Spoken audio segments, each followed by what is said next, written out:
Hello students, आइए आज हम लोग सुमित्रा नंदन पंत जी द्वारा रचित कविता ग्राम श्री का अध्ययन करते हैं। ग्राम मीन्स होता है गांव, श्री मीन्स शोभा। जैसा कि इसके नाम से ही प्रतीत हो रहा है कि इस कविता में पंत ने गांव की प्राकृतिक सुषमा और समृद्धि का मनोहारी चित्रण किया है। इसमें खेतों की लहलहाती फसलें, फल फूलों से लदी डालियों, बाग बगीचों में नाना प्रकार के सुंदर फूल, उन पर मंडराती तितलियां, यमुना तट की रंगीन रेती, पानी में कीड़ा करते पक्षियों आदि का ऐसा सजीव चित्रण हुआ है कि इसका दृश्य हमारी आंखों के सामने साकार हो उठता है। आइए पढ़ते हैं कविता। फैली खेतों में दूर तलक मखमल की कोमल हरियाली, लिपटी जिनसे रवि की किरणें, चांदी की सी उजली जाली। दूर तलक, तलक मीन्स तक, तन मीन्स शरीर।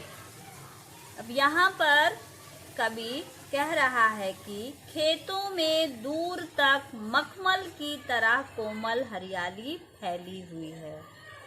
उस पर सूर्य की किरणें ऐसे लिपटी हुई हैं मानो चांदी के समान उज्जवल जाली शोभायमान हो रही है। लिपटी जिससे रवि की किरणें, रवि मीन्स सूर्य, सूर्य की किरणें, सूर्य के किरणें उससे लिपटी हुई चांदी की जाली के समान उज्जवल प्रतीत हो रही हैं। तिनकों के हरे हरे तन पर हिल हरित रुधिर है रहा झलक, श्यामल भूतल पर झुका हुआ नभ का चिर निर्मल नील फलक। हरित मीन्स हरा, रुधिर मीन्स खून, श्यामल, श्यामल मीन्स यहाँ पर हरे रंग से है। सारी फसलें कैसी हैं? हरे रंग की हैं। भूतल पृथ्वी, नभ मीन्स आकाश, चिर निर्मल बहुत स्वच्छ, नील फलक नीला विस्तार।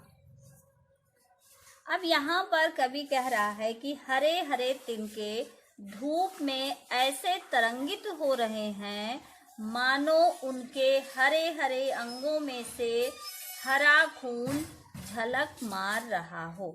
यहाँ पर कवि की कल्पना है कि हरे हरे जो तिनके हैं उनमें उपस्थित जो उनका खून है वह किस रंग का है? हरे रंग का, और वह झलक रहा है, झलक मार रहा है। हरियाली से भरी पूरी धरती पर आकाश का स्वच्छ नीला आंचल छाया हुआ है। कवि कह रहा है कि आकाश पर स्वच्छ नीला आंचल छाया हुआ है। रोमांचित सी लगती वसुधा आई जो गेहूं में बाली, अरहर सनई की सोने की किंकड़ियां हैं शोभाशाली। रोमांचित मीन्स प्रसन्न, वसुधा धरती, सनई एक पौधा है जिसकी छाल के रेशे से रस्सी बनाई जाती है, किंकड़ियां करधनी, कमर पर बांधने वाला घुंघरूदार गहना। कवि कहता है कि यूं लग रहा है मानो धरती प्रसन्नता से रोमांचित हो उठी हो। रोमांच के रूप में उसके तन से गेहूं और जौ की बालियां उग आई हैं। अरहर और सन की सुनहरी फलियां ऐसे सुशोभित हो रही हैं मानो वे वसुधा की कमर पर बंधी हुई सुंदर किंकड़ियां हों, और वे अत्यंत मधुर ध्वनि कर रही हैं। कौन? कमर पर बंधी हुई जो किंकड़ियां हैं वो अत्यंत मधुर ध्वनि कर रही हैं। उड़ती भीनी तैलाक्त गंध, फूली सरसों पीली पीली, लो हरित धरा से झांक रही नीलम की कलिती सी नीली। सरसों की पीली पीली फसलें फूल उठी हैं, उनसे निकलने वाली गंध में मानो तेल की महक आ रही है। तैलाक्त तेल वाली, गंध मीन्स सुगंध, हरित धरा हरी धरती, तीसी, तीसी एक प्रकार के फूल का नाम है।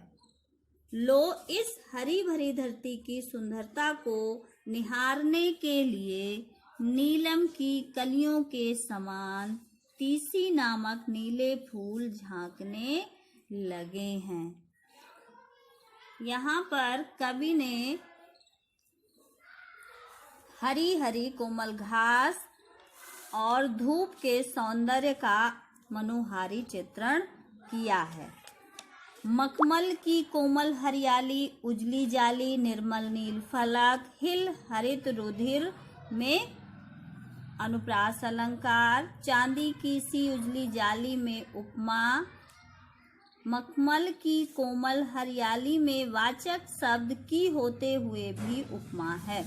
हरे हरे में पुनरुक्ति प्रकाश अलंकार का प्रयोग हुआ है। रोमांचित सी लगती वसुधा में उपमा अलंकार, यहाँ वसुधा का मानवीकरण किया गया है। अरहर सनई की सोने की किंकणियां में रूपक अलंकार, पीली पीली में पुनरुक्ति प्रकाश अलंकार का प्रयोग हुआ है। रंग रंग के फूलों से रिलमिल हंस रही सखियां मटर खड़ी, मखमली पेटियों से लटकी छीमियां छिपाए बीज लड़ी। कवि कहता है कि खेतों में चारों ओर विविध रंगों के फूल खिले हुए हैं, उनके बीच उनसे सटी हुई मटर की फसलें यों खड़ी हंस रही हैं, मानो कोई सखी सजी धजी सखियों को देखकर प्रसन्नता से हंस रही हो। कहीं मखमली पेटियों के समान छीमियां लटक रही हैं, जिनमें बीजों की लड़ी सुरक्षित है। छीमियों के अंदर बीज होते हैं, तो उसके लिए कवि कह रहा है कि उनमें बीजों की लड़ी बिल्कुल सुरक्षित है। फिरती हैं रंग रंग की तितली, रंग रंग के फूलों पर सुंदर फूले फिरते हों, फूल स्वयं उड़ उड़ वृंतों से वृंतों पर, जिनमें विविध रंगों के सुंदर फूल सजे हैं और उन पर तरह तरह के रंगों की तितलियां मंडरा रही हैं। उन्हें देखकर यूं लगता है मानो फूल ही प्रसन्नता पूर्वक उड़ उड़कर एक वृत्त से दूसरे वृत्त पर डोल रहे हों। उन रंग बिरंगी तितलियों को देखकर कवि कह रहा है कि ऐसा प्रतीत हो रहा है मानो वे तितलियां नहीं, स्वयं फूल एक डाल से उड़कर दूसरी डाल पर बैठ रहे हों। अब रजत स्वर्ण मंजरियों से लद गई आम्र तरु की डाली, झर रहे ढाक पीपल के दल हो उठी कोकिला मत वाली। रजत मीन्स होता है चांदी, स्वर्ण मीन्स सोना सुनहरा, मंजरी आम की बौर, आम्र मीन्स होता आम, तरु वृक्ष। कवि कहता है कि लो आम के पेड़ की डालियां उज्जवल और सुनहरी मंजरियों से लद गई हैं। हल्के पीले रंग की होती हैं मंजरियां, इसलिए कवि कह रहा है कि वह सुनहरी मंजरियों से आम की डालें लद गई हैं। इसका आशय यह है कि पतझड़ ऋतु का आ गई है। ढाक तथा पीपल के पत्ते पेड़ों से झरने लगे हैं। ढाक और पीपल के पेड़ों से पत्ते झरने लगे हैं। कोयल मतवाली होकर कूक रही है, हो उठी कोकिला मतवाली। कोयल के कूकने की आवाज सुनकर कवि कहता है कि कोयल भी मतवाली हो गई है। महके कटहल मुकुलित जामुन, जंगल में झरबेरी फूली, फूले आड़ू नींबू दाड़िम, आलू गोभी बैगन मूली।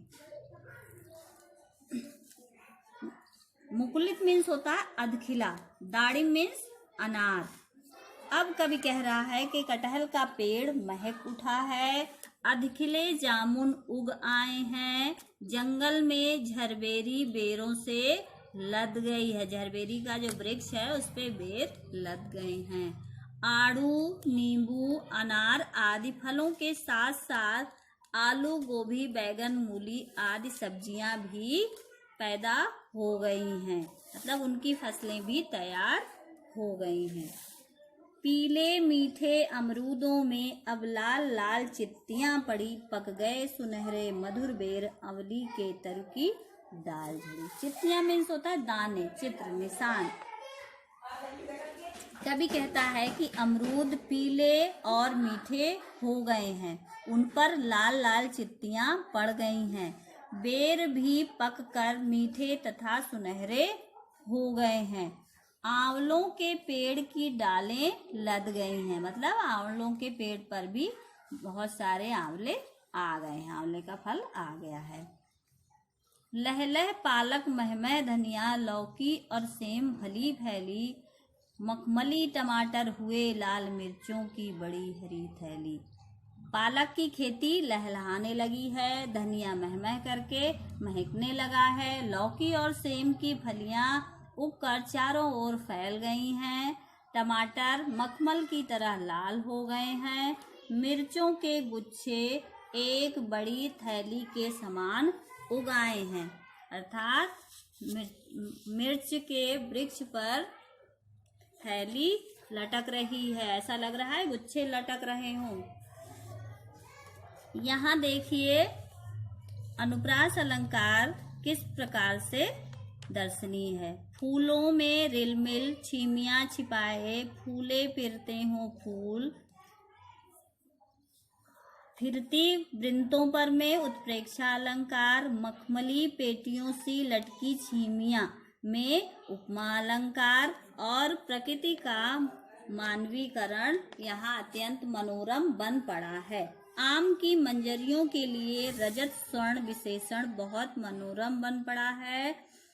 स्वर्ण मंजरियों आम्रतरु पीपल के दल, कोकिला मतवाली कटहल मुकुलित में अनुप्रास अलंकार।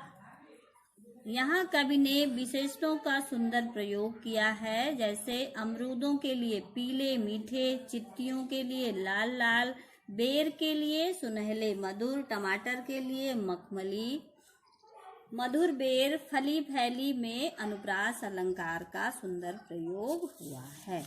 बालों के सांपों से अंकित गंगा की सतरंगी रेती, सुंदर लगती सरपत छाई तट पर तरबूजों की खेती। कवि कहता है कि गंगा की रेत, यहाँ बालू क्या है रेत, अंकित जिस पर निशान पड़े हों, सतरंगी 7 रंगों वाली रंग बिरंगी। कवि कहता है कि गंगा की रेत विविध रंगों से सुशोभित है, रंग बिरंगी है। उसके किनारे रेत ऐसे टेढ़ी मेढ़ी बिछी हुई है मानो उन पर सांपों के चलने के निशान बने हुए हों। गंगा के किनारे